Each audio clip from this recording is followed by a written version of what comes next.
Welcome to my YouTube channel Shaurya mathematics. मैं आशा करता हूं कि आप लोग स्वस्थ होंगे, खुश होंगे और ठीक होंगे। इसके प्रीवियस लेक्चर में मैं आप लोगों को एनसीईआरटी एक्सरसाइज 4.5 के क्वेश्चन का सॉल्यूशन किया था, लेकिन आज के लेक्चर में मैं आप लोगों को नेक्स्ट कंसेप्ट बताऊंगा। वो कंसेप्ट मेरा होगा application of determinants and matrices, यानी कि application of determinants and matrices. इसका हिंदी होता है सारणी तथा अवयवों का अनुप्रयोग। यानी डिटर्मिनेंट का हिंदी हो जाएगा सारणी और मैट्रिसेस का हिंदी क्या होता है, अवयव। तो यहाँ पे यानी कि डिटर्मिनेंट और मैट्रिसेस का क्या अनुप्रयोग है इसको जानेंगे। तो आज का मेरा लेक्चर होगा, लेक्चर 15 होगा। इसके प्रीवियस में लेक्चर 14 बताया था, जिसमें एनसीईआरटी एक्सरसाइज 4.5 के क्वेश्चन का सॉल्यूशन दिया था। तो आज यानी कि application of determinants and matrices जानने से पहले, यानी सबसे पहले कंसिस्टेंट सिस्टम क्या होता है, इनकंसिस्टेंट सिस्टम क्या होता है, इसको जानेंगे। तो कंसिस्टेंट सिस्टम का हिंदी होता है संगत निकाय और इनकंसिस्टेंट सिस्टम का हिंदी होता है असंगत निकाय। तो कंसिस्टेंट सिस्टम का डिफिनीशन हो जाएगा, a system of equation is called consistent system if its solution exist. यानी वैसा सिस्टम ऑफ इक्वेशन जिसका सॉल्यूशन एग्जिस्ट करता है तो उसे हम क्या बोलेंगे, कंसिस्टेंट सिस्टम। अब यहाँ पे सिस्टम ऑफ इक्वेशन क्या है इसको जानेंगे।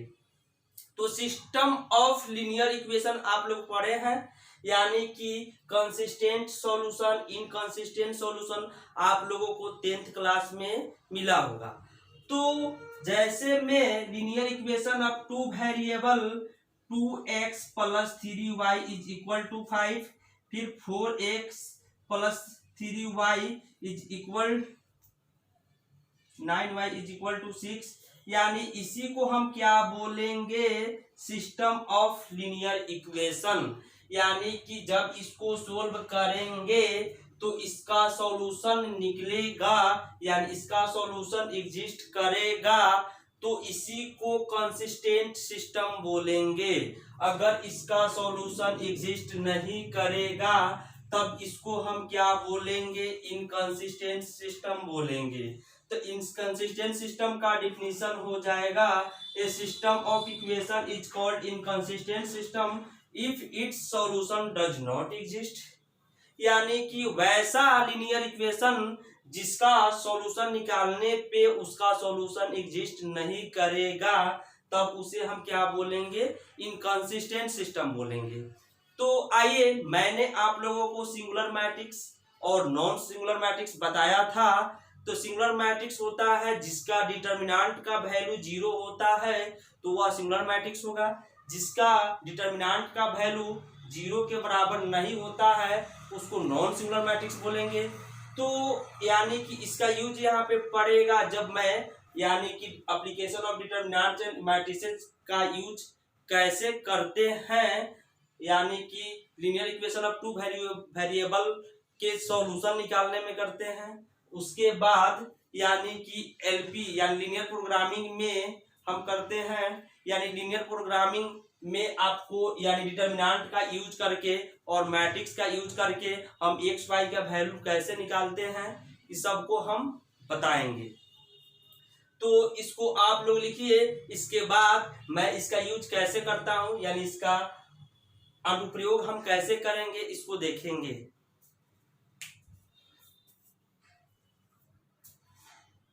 आइए, यानी solution of system of equation using inverse of A matrix, यानी इनवर्स ऑफ ए मैट्रिक्स का यूज करके हम किसी सिस्टम ऑफ इक्वेशन का सॉल्यूशन कैसे ज्ञात करेंगे उसको जानेंगे। यानी यहाँ पे थ्योरेटिकल बताएंगे, इसी के द्वारा हम क्या करते हैं, जैसे हम बताएंगे वैसा ही हम क्या करेंगे, यानी सिस्टम ऑफ इक्वेशन को भी सोल्व करेंगे।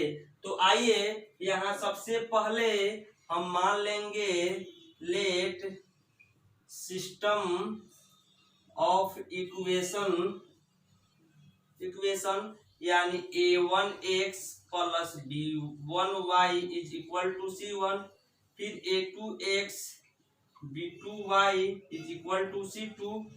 तो यहाँ पे फिर मानेंगे लेट ए मेरा कोई क्या है, मैट्रिक्स है, a1 b1, फिर a2 b2, फिर यहाँ b मेरा क्या है, कोई मैट्रिक्स है, यानी c1 c2, फिर यहाँ x मेरा क्या है, कोई वेरिएबल जैसे x y, बड़का x मान लीजिए। अब यहाँ देखिए तो यहाँ हो जाएगा क्लियरली, यानी ax is equal to b, इसको हम 1 मानेंगे। यानी कि हम अब क्या करेंगे, केस 1 में, यानी कि if a is a non singular matrix that is determinant of a बराबर नहीं है 0, यानी अगर मान लेते हैं a मेरा क्या है, नॉन सिंगुलर मैट्रिक्स है, तो इसका मतलब है उसका डिटर्मिनेंट जो होगा वह 0 के बराबर नहीं होगा। तो इसीलिए a इनवर्स भी एग्जिस्ट, तो इसका a इनवर्स क्या होगा, एग्जिस्ट करेगा। जब a इनवर्स एग्जिस्ट करेगा तो फ्रॉम 1 से, यानी कि क्या होगा, ax is equal to b। अब a इनवर्स से दोनों साइड हम गुना कर देंगे तो a इनवर्स b हो जाएगा। a inverse into a is equal to i होता है, यहाँ a इनवर्स b हो जाएगा। अब देखिए यहाँ इसको x is equal to a inverse b, तो यहाँ x क्या होता है, x y, x मेरा क्या है, मैट्रिक्स है, फिर यहाँ a इनवर्स मैट्रिक्स है मेरा, b इनवर्स b भी क्या है मेरा, कोई मैट्रिक्स है। तो इसीलिए x का जो वैल्यू निकलेगा कुछ ना कुछ निकलेगा, y का जो वैल्यू आएगा कुछ ना कुछ निकलेगा। अब यहाँ देखिए यहाँ क्या हो जाएगा, system of equation has unique solution, यानी यहाँ x और y का कुछ वैल्यू निकलेगा, तो इसका मतलब है सिस्टम ऑफ इक्वेशन का यानी यूनिक सॉल्यूशन होगा। जब सिस्टम ऑफ इक्वेशन का यूनिक सॉल्यूशन होगा so system of equation is consistent, यानी कि यहाँ पे क्या हो जाएगा, कंसिस्टेंट, यानी सिस्टम ऑफ इक्वेशन मेरा क्या हो जाएगा, कंसिस्टेंट हो जाएगा, यानी कुछ सॉल्यूशन निकलेगा। तो अभी हमने बताया था डेफिनेशन में, वह क्या होता है, कंसिस्टेंट हो जाए, कंसिस्टेंट सॉल्यूशन होता है। तो इसको आप लोग लिखिए, इसके बाद मैं केस 2 बताऊंगा। जब यहाँ मेरा ये जो मेरा मैट्रिक्स है अगर सिंगुलर मैट्रिक्स होगा तो उसका डिटर्मिनेंट का वैल्यू 0 होगा। जब डिटर्मिनेंट का वैल्यू 0 होगा तो उसका ए इनवर्स एग्जिस्ट नहीं करेगा। तो उसको हम अभी बता रहा हूं आप लोगों को, उसका क्या सॉल्यूशन होगा, इसको आप लोग लिखिए।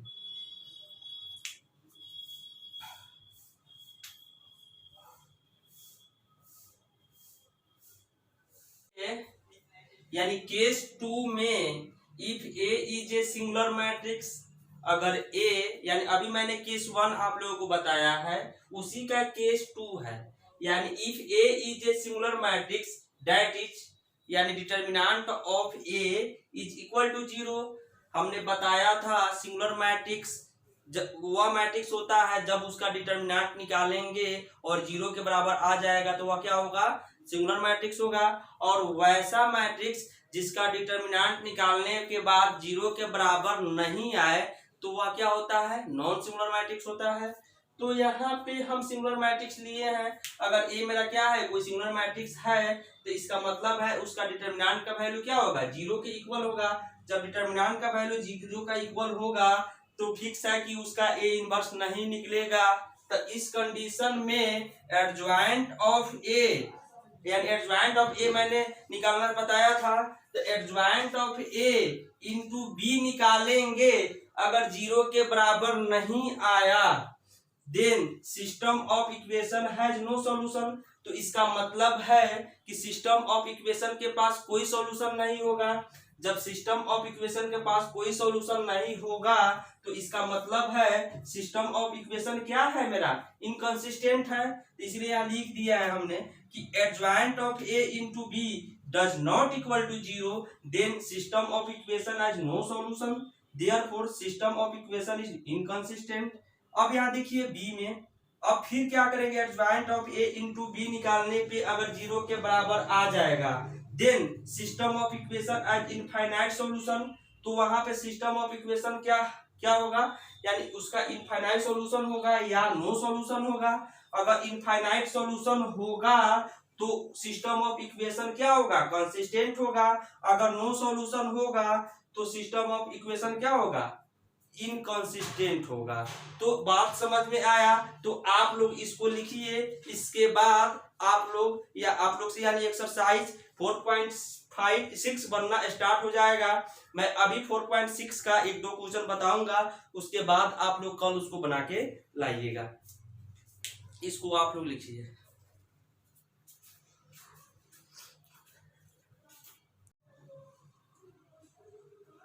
क्या है मेरा क्वेश्चन नंबर, यानी एनसीईआरटी एक्सरसाइज 4.6 में यानी कह रहा है कि examine the consistency of the system of equation in exercise 1 to 6। यानी एक्सरसाइज 4.6 का क्वेश्चन नंबर 1 से लेकर 6 तक सिर्फ आप लोगों को कंसिस्टेंसी और इनकंसिस्टेंसी दिखाना है कि सिस्टम ऑफ कौन से सिस्टम ऑफ इक्वेशन कंसिस्टेंट है और कौन यानी इनकंसिस्टेंट है। तो आइए सबसे पहले हम क्या करेंगे, लेट ए मेरा कोई क्या है, मैट्रिक्स है, जो मैं सिस्टम ऑफ इक्वेशन से लिख रहा हूं। तो 1 हो जाएगा, 2 हो जाएगा, 2 हो जाएगा, 3 यहाँ, उसके बाद बी यहाँ लिखेंगे, बी 2 है, 3 है, फिर यहाँ एक्स मेरा है यानी कि एक्स है, वाई है। तो यहाँ पे क्लियरली क्या होता है, A X is equal to B. तो इसीलिए एक्स जो होगा ए इनवर्स बी हो जाएगा, इसको 1 मानेंगे। अब नाउ डिटर्मिनेंट ऑफ ए निकालेंगे, यानी कि 1 2 2 3 2 निकालने के बाद 3 1 जा 3 -4 जाएगा। तो क्या आएगा, -1 जो बराबर नहीं है 0। तो यानी कि अगर डिटर्मिनेंट का वैल्यू 0 के बराबर नहीं आया तो इसका मतलब है वह कौन सा मैट्रिक्स है, यानी कि नॉन सिंगुलर मैट्रिक्स है। तो since A is a non singular matrix, यानी मेरा ए जो है क्या है, नॉन सिंगुलर मैट्रिक्स है। तो इसीलिए अब यहां लिख देंगे कि यानी सिस्टम ऑफ इक्वेशन,